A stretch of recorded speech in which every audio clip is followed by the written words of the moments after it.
नमस्कार, आप देख रहे हैं फरीदाबाद खबरनामा और मैं हूं रविंद्र कुमार। और आज हम पहुंचे हैं बीके चौक। फरीदाबाद का ये जंतर मंतर कहा जाने वाला स्थान बीके चौक, यहाँ आए दिन धरना प्रदर्शन होते रहते हैं। लोग अपनी मांगों को उठाते हैं, चाहे वो नगर निगम के कर्मचारी हों, कोई भी विभाग हो, यहाँ अक्सर लोग आते रहते हैं, चाहे वो रिटायर कर्मचारी हों या कर्मचारी हों। और आज रैफर मुक्त फरीदाबाद की एक मुहिम, जिनका धरना प्रदर्शन का टेंट नगर निगम के अधिकारी उखाड़ कर ले गए, लेकिन इनकी हिम्मत अभी भी बरकरार है। इस भीषण सर्दी में शाम का समय है, टेम्परेचर डाउन होने लगा है और हिम्मत अभी भी बरकरार है। ये लोग बैठे हैं, अभी भी धरना प्रदर्शन इनका अभी भी जारी है। बात करेंगे अनशनकारी बाबा राम केवल, जिन्हें हर कोई व्यक्ति जानता है, पूरे फरीदाबाद, पूरे एनसीआर में मशहूर है। कई बार वो मुद्दों को लेकर सड़क पर बैठे हैं और जनता की लड़ाई उन्होंने लड़ी है और जनता के हकों में उन्होंने फैसले कराए हैं। और आज इस फरीदाबाद को एक अच्छी व्यवस्था मिले, लोगों को इलाज अच्छा मिले, इसलिए ये लोग धरना प्रदर्शन यहाँ कर रहे हैं। आइए अब चलते हैं और बाबा से बात करते हैं। आज कितने दिन उन्हें हो चुके हैं? जी बाबा नमस्कार। नमस्कार। नमस्कार। आज कितने दिन हो चुके हैं आपके इस धरने प्रदर्शन? आज भाई 7 दिन हो गए हैं और 7 दिन में नेता और अधिकारियों के 7 कर्म हो गए हैं। आज आपके टेंट को उखाड़ के ले गए हैं नगर निगम के अधिकारी? हाँ, तभी तो पता चला हमें कि इनके 7 कर्म हो चुके हैं। नेता और अधिकारी परेशान है और इनके बेचैनी बढ़ रही है। इनको गुप्त रोग और बवासीर जैसी बीमारी हो गई है। यानी कि ये बताने सरकार को टेंशन होनी शुरू हो चुकी है बाबा। ये बताने लायक नहीं है, बता नहीं पा रहे, लेकिन परेशानी है, बहुत जबरदस्त परेशानी है। बता नहीं पा रहे, बाबा जी को पचा भी नहीं। और इनको लग रहा है कि 22 बार हमें बात माननी पड़ी है तो 23वीं बार भी माननी पड़ेगी। ये बीके अस्पताल को रेफर मुक्त करना पड़ेगा, ट्रामा सेंटर इनको बनाना पड़ेगा। सतीश चोपड़ा के विगत वर्षों की जो तपस्या है ना, उसको खाली नहीं जाने देगा ये शहर। 26 लाख आबादी को उसका हक दिला के रहेंगे। अब हम सतीश चोपड़ा जी से जानेंगे। सर नमस्कार। जी नमस्कार। आज की ये जो मुहिम है आपकी रेफर फरीदाबाद, ये रेफर मुक्त फरीदाबाद, देखिए आज इसके बारे में आप क्या कहेंगे? देखिए, पहली बात ये आज की मुहिम नहीं है, बरसों की मेहनत है। हम बरसों से यहाँ की जो कमियां हैं और हमारे पत्रकार साथियों का धन्यवाद करता हूँ, समय समय पर उठाते रहे। हमने पत्राचार भी किया। देखिए, बार बार ये टीवी डिबेट पे बोलते थे हमने फरीदाबाद को एक मेडिकल कॉलेज दे दिया, छांसा मेडिकल कॉलेज, श्री अटल बिहारी वाजपेयी का नाम दे के। जब हमने इनकी डिबेट देखी, हमने जाके यहाँ पे जमीनी हकीकत जो देखी वो बिल्कुल उलट थी इनके दावों के। वहाँ फिर हमने आरटीआई लगाई, हमारे पत्रकार साथी वहाँ गए, वहाँ की जमीनी हकीकत बताई कि 3 करोड़ रुपए वहाँ तनख्वाह जाती है, 550 वहाँ कर्मचारी हैं, 50 करोड़ उसकी डेंटिंगमेंट पे लग गया। सीएसआर फंड से अरबों रुपए की मशीनरी आ गई, परंतु किसी भी मरीज को आज तक वहाँ एडमिट नहीं किया गया। ये हमारी लड़ाई क्या थी? हमारी तो जरूरत, जो शहर की जरूरत है हम उसको उठा रहे हैं। बिल्कुल, आपका कोई निजी मामला थोड़ी है, तो जनता के लिए है। यही बात थी कि कब तक जो है रेफर का खेल होता रहेगा। इस खेल के अंदर लोगों को अपने जान दे के खमियाजा भुगतना पड़ता है। हमारे शहर को ट्रोमा सेंटर की जरूरत है। ये पूरा लोकसभा क्षेत्र की बात कर रहा हूँ मैं, सिर्फ फरीदाबाद की नहीं, पूरा फरीदाबाद लोकसभा क्षेत्र की बात करें, बदरपुर बॉर्डर से कोसी बॉर्डर तक, इस पूरे एरिया के अंदर एक भी सरकारी ट्रोमा सेंटर नहीं है, जिसकी वजह से लोग असमय काल का ग्रास हो रहे हैं। दूसरी बात, अगर बल्लभगढ़ से आगे कहीं एक्सीडेंट होता है, उसे बल्लभगढ़ अस्पताल लेके जाते हैं, बल्लभगढ़ से बीके से उसको दिल्ली भेज दिया जाता है।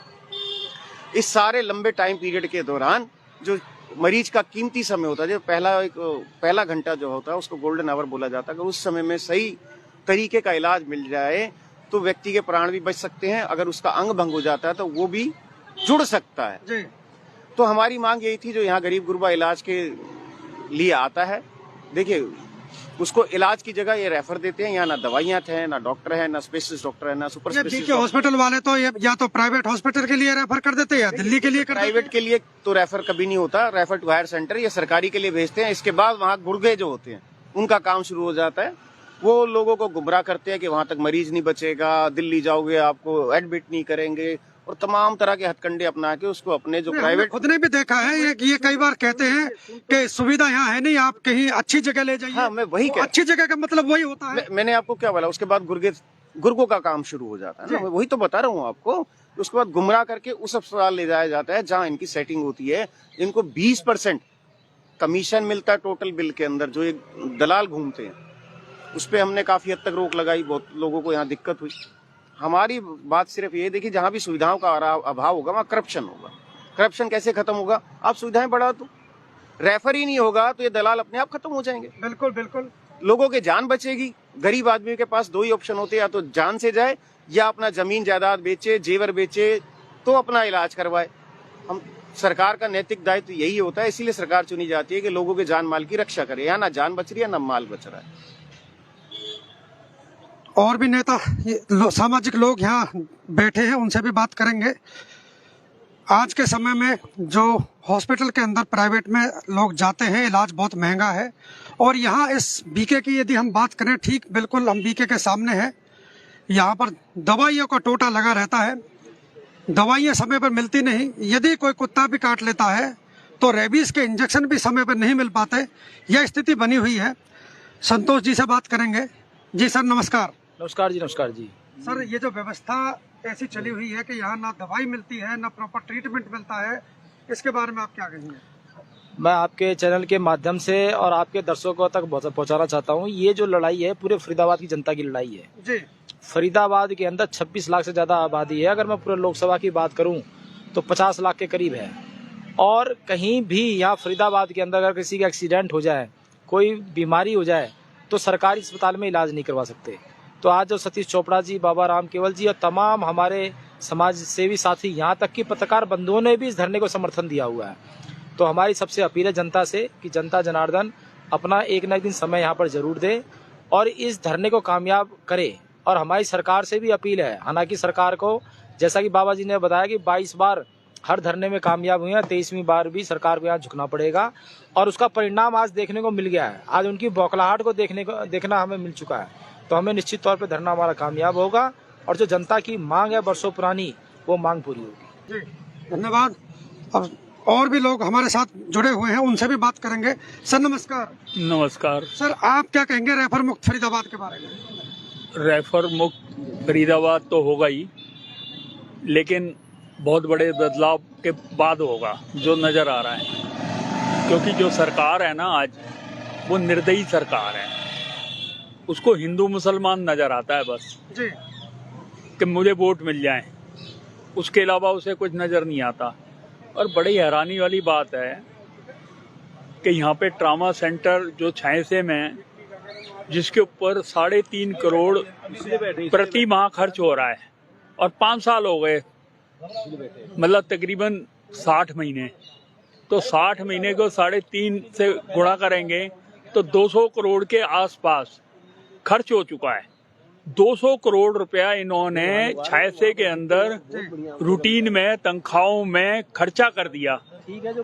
और सैकड़ों करोड़ रुपए का वहाँ बाकी भी मशीनों वगैरह का, बिल्डिंग वगैरह का वहाँ पे इंतजाम किया हुआ है।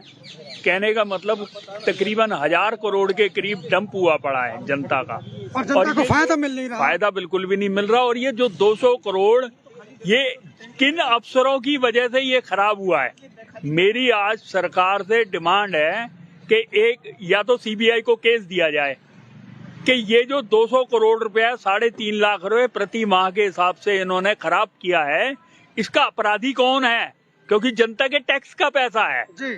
हम जनता नागरिक देश की होती है, देश के नागरिक जो होता है वो मालिक होता है। तो जनता की तरफ से कोई ना कोई, मैं वकील भाइयों को भी ये संदेश देना चाहता हूं कि इसके ऊपर एक रिट दायर करी जाए कि ये 200 करोड़ रुपया किन अधिकारियों की वजह से जनता का खराब हो चुका है। अगर कुछ इस तरीके का काम किया जाएगा तब ये रोक होगी। इनके जू नहीं रहेंगी कुछ भी। और रेफर मुक्त तो चाहिए, ये तो मर रहे हैं रोज, बेचारे गरीब आदमी मर जाता है। बिल्कुल, बिल्कुल। क्योंकि उस बेचारे को पैसा जेब में है नहीं, तो वो यहाँ आने से ही डरता है। वो तो कई तो बेचारे जो गरीब आदमी है ना, जो डर चुके हैं, जिनके घर के आदमी मर चुके हैं, वो तो यहाँ तक आते ही नहीं है सरकारी तक। वो तो सीधा सीधा प्राइवेट में चले जाते हैं, क्योंकि बंदा मर जाएगा तो उसके बाद क्या करेंगे पैसे का उसका। तो वो गरीब तो वैसे ही गरीब होता चला जा रहा है, मरता चला जा रहा है। तो रेफर मुक्त की बहुत आवश्यकता है। जितना जल्दी हो जाए जनता को कुछ फायदा मिलेगा। जैसा कि आपने देखा, सभी ने अपने अपने विचार रखे हैं। आज के समय में हॉस्पिटल के अंदर इलाज कराना बहुत टेढ़ी खीर है, क्योंकि प्राइवेट हॉस्पिटल के अंदर बहुत मोटा खर्चा आता है। लोगों की जमीन बिक जाती है, जेवर बिक जाते हैं, और सरकारी हॉस्पिटल के अंदर व्यवस्था ठीक नहीं है। ना दवाई समय पे मिलती है, ना और व्यवस्था समय पे मिलती है। इसीलिए लोग परेशान होते हैं और प्राइवेट हॉस्पिटल की तरफ मूव कर जाते हैं, जहां उनका लाखों में खर्चा आता है और घर गिरवी रख जाता है, घर बिक जाते हैं, जमीन बिक जाती है। आप लोग इस खबर के साथ जुड़ें और ज़्यादा से ज़्यादा शेयर करें इस खबर को, जिससे ये खबर और भी लोगों के पास पहुंचे। आप देखते रहिए फरीदाबाद खबरनामा। मैं हूं रविंद्र कुमार। नमस्कार, धन्यवाद।